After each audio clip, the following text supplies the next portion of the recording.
Welcome back, everyone, to Merge Conflict, your weekly developer podcast, developer podcast, talking about all things in the world of development. I'm James Montemagno, and with me, as always, Mr. Frank Kruger. How's it going, buddy? Pretty good. I can't get the full Balmer energy for developers, but we can try. We can build up to it. By the end, we can get up to the Balmer peak. We can and developers. build up at Microsoft Build in May. I'll be there. Salesman, you're good at that.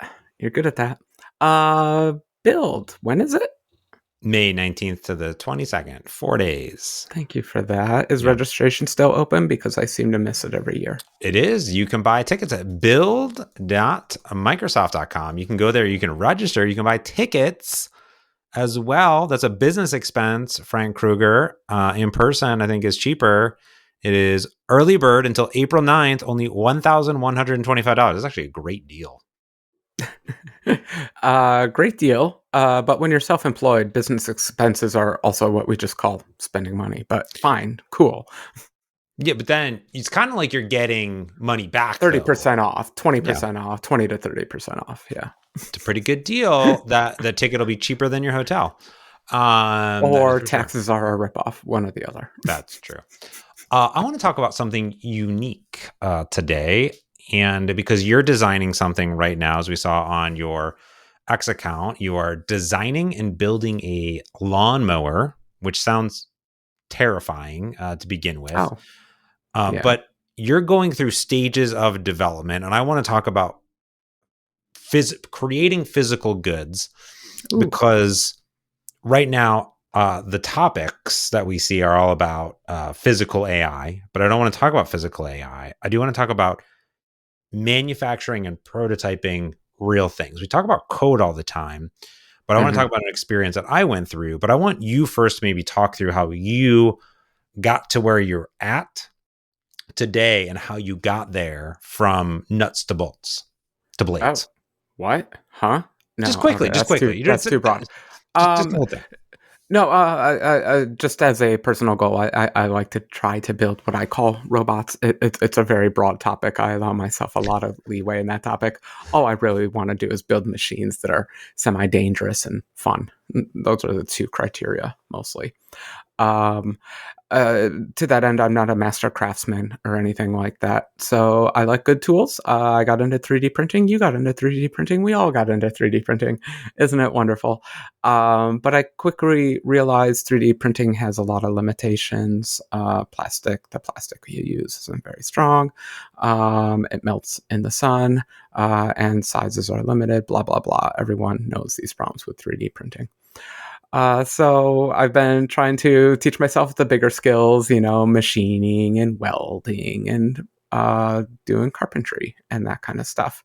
And I bought a house that had kind of a little shop in it that I could turn into like a little carpentry shop. So lately I've been building terrifying / fun robots out of wood because it's around and it's kind of easy to use. I'm a terrible carpenter.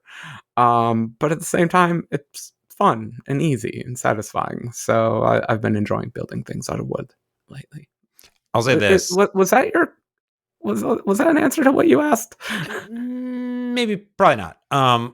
Dang. Okay. Ask again, please. Well, I will say this. I think that wood is hard to work with. We did we had some art, and then Heather made a wood frame, like a wood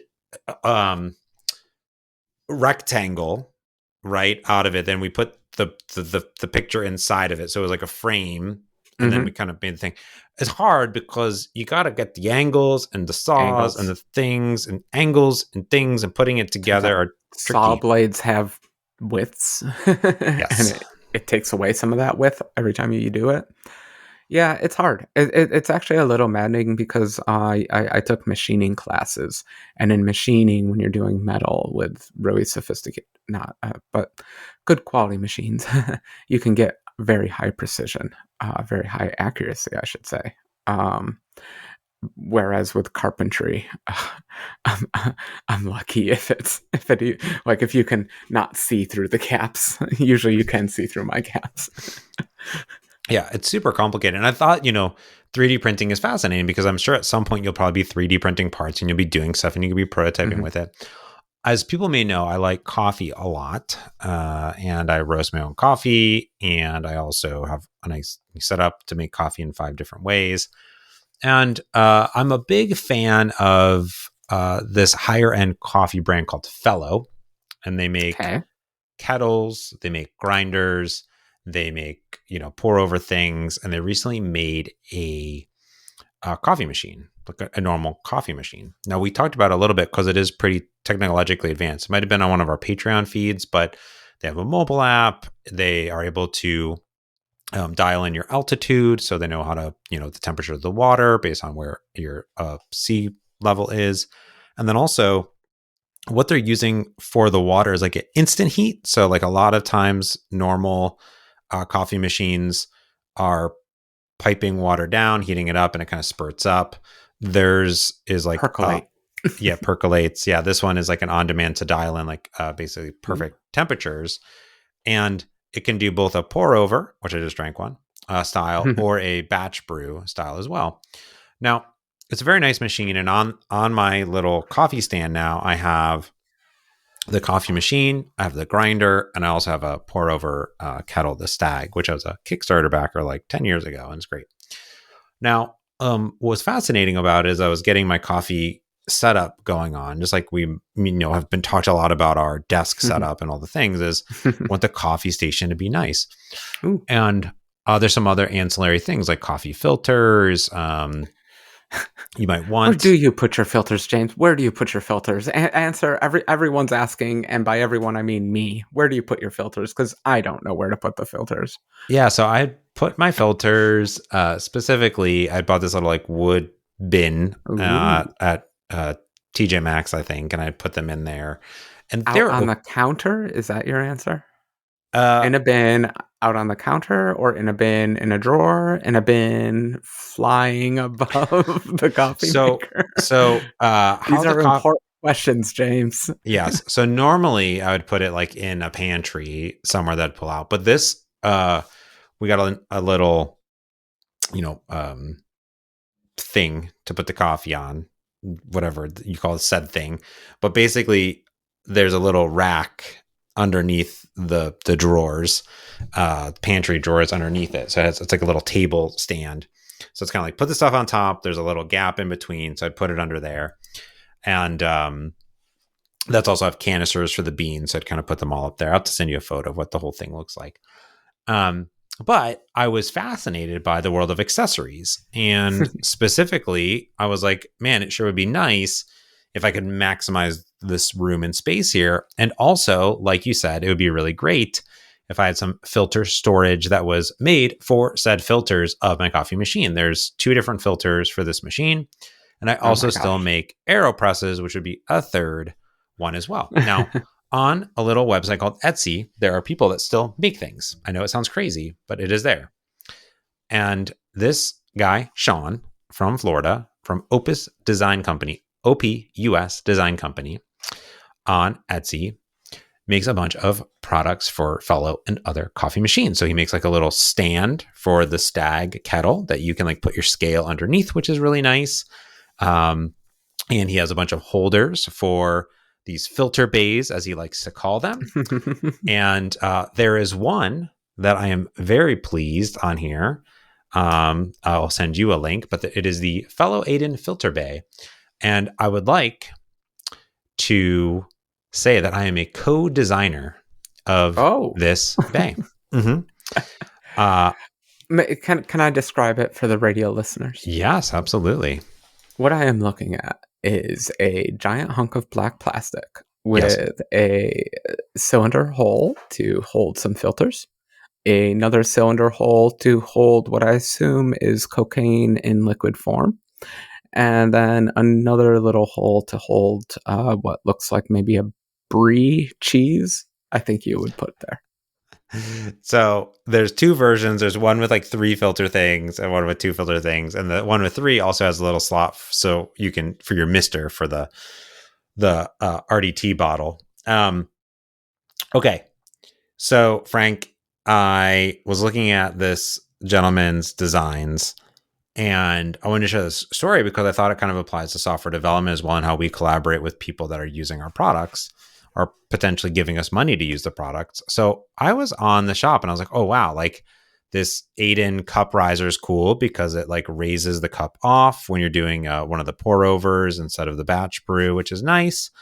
And then that stand, the kettle stand, I was like, this is perfect because I can never figure out where to put um, my scale, and this one can slide right under it. Like, this is great use, safe space saving. This is great.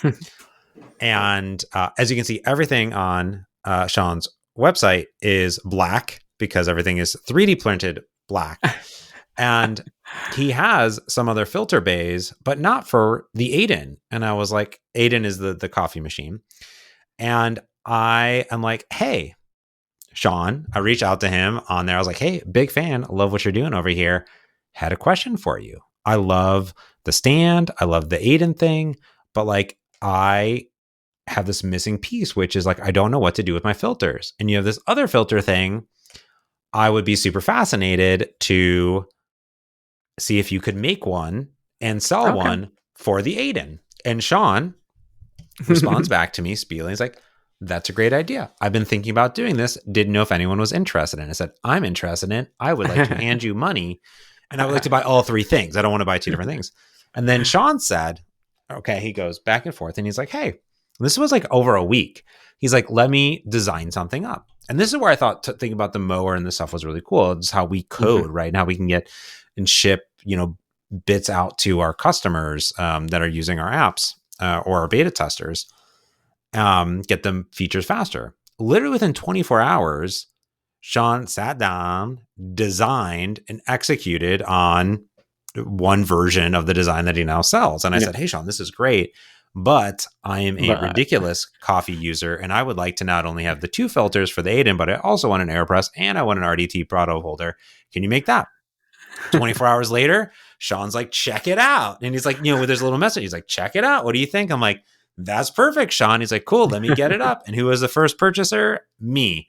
Right. It was like such a cool, granted, I had nothing to do with the design, didn't sit by a CAD file, didn't 3D print anything.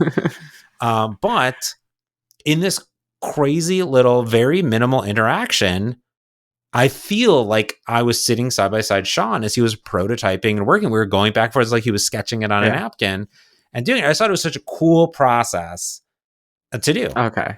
We have so much to unpack here. So I want to start by making something absolutely clear here. These are 3D printed products. Like, someone bought a 3D printer, plays around in a CAD program, and spits out a product. And that's amazing. I've always wondered, like, if there is so for additive PLA 3D printers, there is an aesthetic. I call it an aesthetic. Some people call it's ugly. Like, you see the layers, you can see the lines. Sometimes things don't line up. Sometimes there's little squishy marks and funny things like that. As someone who does a lot of 3D printing, that's all I see. All I see are defects.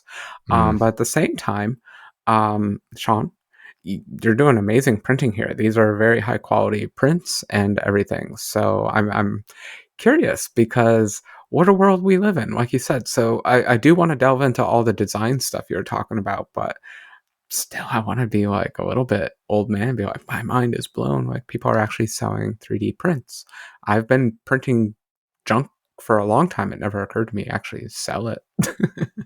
So what's neat about this is I didn't know how it was going to come because, like you said, I have printed things. I've gotten printed things from you, and they're pretty high qual.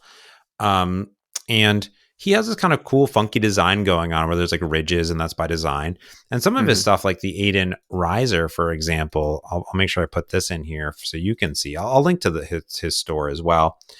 this is really neat because it sort of sits inside the coffee machine. He has a video of it too, but basically it goes inside the coffee machine, so you can put like a little V60, do it, slide it out. Now, what's neat about this and about his other products is that some of them, like this riser, actually has a felt pad. He 3D printed it hollowed, put a felt pad, like, thing that you would get that's like, sticker down. But the cool part that really blew my mind is if you take any of these products and you flip them over, there were tiny little divots and there were little rubber feet, like stickers that were like it that you put in. So you assemble it, right? The little thing. So you're not just sliding plastic on your counter. There's little feet, and he made the little divots, and there's such detail. And I was like, wow. I was like, this is a real, I don't know what 3D printer he has, but I'm like, this is a pretty impressive 3D print, because if you didn't look close at it and you just look from a distance, it matches pretty well. And you might just think it's just normally like molded plastic. It's pretty solid. I had to zoom into the images to see all the, what I call the 3D printer aesthetic, all the layers. Yeah, from a distance, it just looks like a product. It just looks like a thing.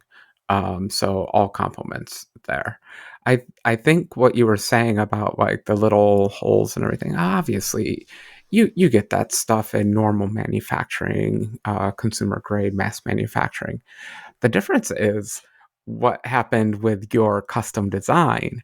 And even in your custom design, he was able to put those little holes in and things like that because, well, number one, with 3D printing, you get to iterate forever on the design. So I bet you his version 1 didn't have those. And then he's like, what would be nice is some insets for these. And then he printed a V2 and then a V4 and 6, 12. I'm curious how many coffee filter holders he has around his house. I know. I have to imagine.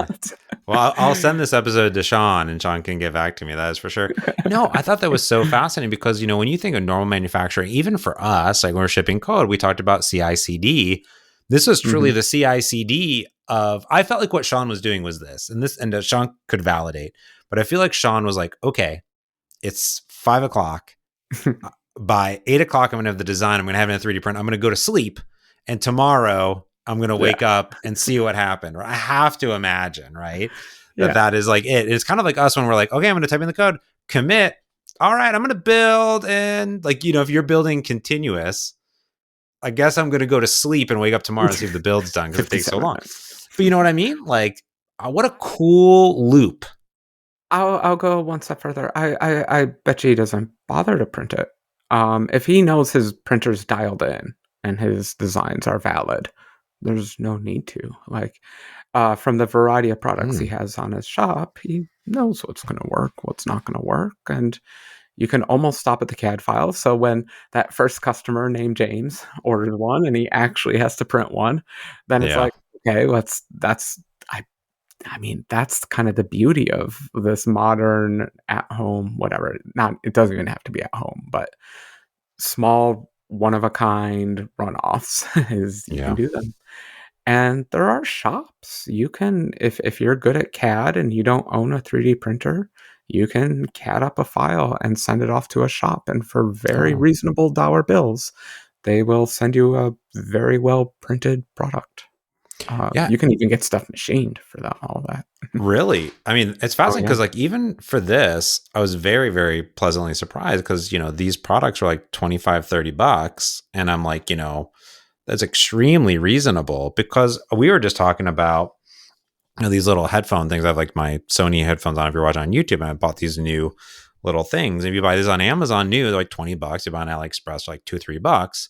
But it's like, if you bought something, an accessory for a high-end product, it's pretty high. So if I could 3D CAD, that would be pretty neat. And I think what you're talking about is cool too, because we do that with sticker design all the time, right? We create a sticker design, we'll send it off to the sticker place, and then they'll give us, thing. You give them a PDF, you give them back a nice thing. I never really thought about that for 3D printing and prototyping. When I worked at Seton, the team, they would do it was kind of like that for circuit boards. No, circuit boards, we're doing custom circuit boards. The problem is you can't just like say, hey, China, go create the circuit board, right? You actually have to have a local place do it for turnaround time. Like once they design the circuit board, you Yeah. wanted to test it within a week, you got to get it tooled locally. But that's not even the case anymore. No? Um, no, nowadays, it's funny you brought up circuit boards because I was going to bring this up anyway.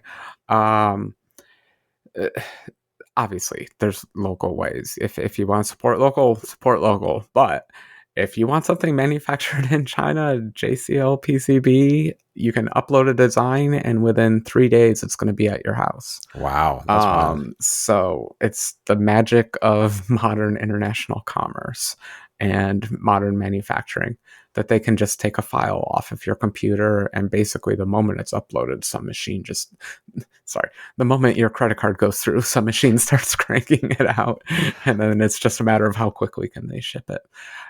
So that has honestly revolutionized the small hobbyist market. For example, I have a little circuit board right here, Oh, cool. straight from JCL PCB. This is a little circuit board that I built for my lawnmower. Wow, cool.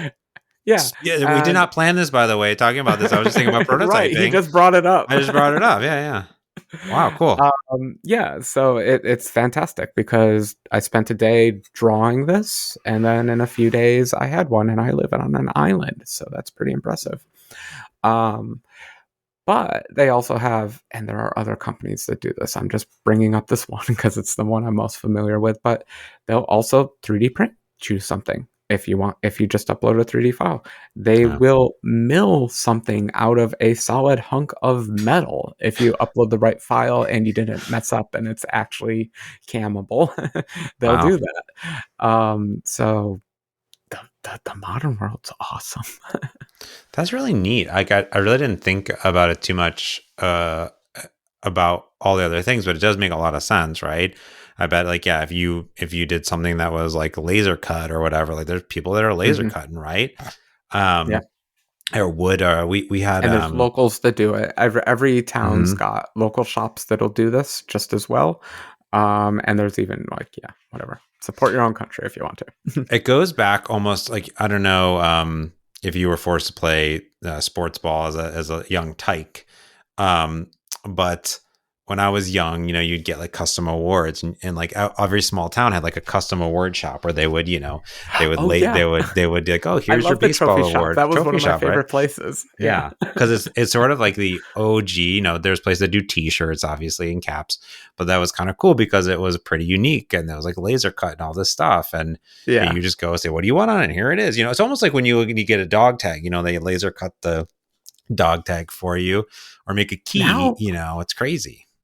now at the store they have like a little mill for the dog tags. Like you put like 10,000 quarters in, and then like a machine actually grinds your little puppy's name onto a hunk of metal. It's That's so kind of cool. awesome.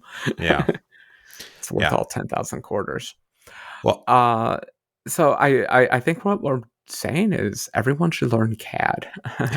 And I think the CAD I learned as a kid, I honestly don't like. I learned it, I know it well, I can do it very well. It's the kind of CAD if you went to work for a major manufacturer like mm, GE or Boeing or GM or any of those people, this is the kind of CAD you'd be doing.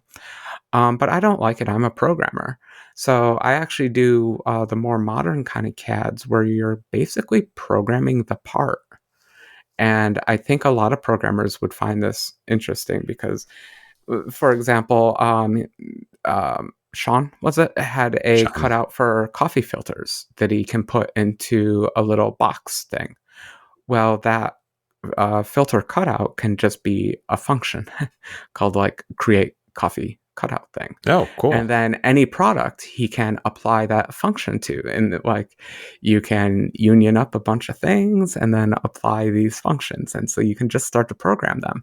And functions can take parameters. So maybe there's 3 different sizes of filters, but he only has to write that function once. I'm not saying this is how Sean actually does it. This is how I do it. So I do parametric modeling with a very programmer centric Hmm. doing everything with math, doing everything with function calls. And that's the kind of CAD I like to do. That's how I program everything. I'm curious if other people are into that. It's like the world of SCAD and things like that. But I just want to put it out there. If you're a programmer and you're like me and you don't love the old fashioned 1980s style CAD stuff, maybe look into the modern CAD stuff where you can use your programming skills to create 3D physical objects. It's super cool to like write a loop and get a whole bunch of holes in something. You're like, oh, neat. Yeah. And then you got an object. And then if you don't have a 3D printer, send it off. Otherwise, spend $500 and get a 3D printer. They're kind of hilariously fun. Yeah. That's really cool. I mean, I never really thought of it like that, but it makes sense, right? Like, the no slip little foot thingy is just, I mean, it's the same thing. Why would you retool Yeah. it every single time or recreate it? It's just like pull it over, sort of like, in iCircuit, right? Where you pull out the circuit and you have the things and they're defined. They have things you could tweak different settings on it, but, not to just plug one of your apps, but it's like, kind of neat to think about it that way instead of like, I got to draw something. Like, no, I'm actually kind of Right. coding it up. Yeah, think of it as foot divot and then add 4 foot divots to each part. And I Mm, think I wish I could convince more programmers to like just try like open up what is it? It's like called JSCAD if you're familiar with if you like JavaScript, you can create 3D objects in that. There's a thing called OpenSCAD. It's its own programming language. It's kind of like a C-ish kind of mm, programming language. You can use that. Or since you plugged one of my apps, I'll plug one of my future apps. I wrote a GUI on top of SCAD because although I like the programmer interface, sometimes you want a GUI. And I wanted the best of both worlds. I wanted a CAD app and I wanted the power of a programming language. And cool. I wrote my own CAD software. So I actually design everything. Everything I build, I design in my own CAD software. It's a classic Frank Krueger move. Wow, that's cool. Wow.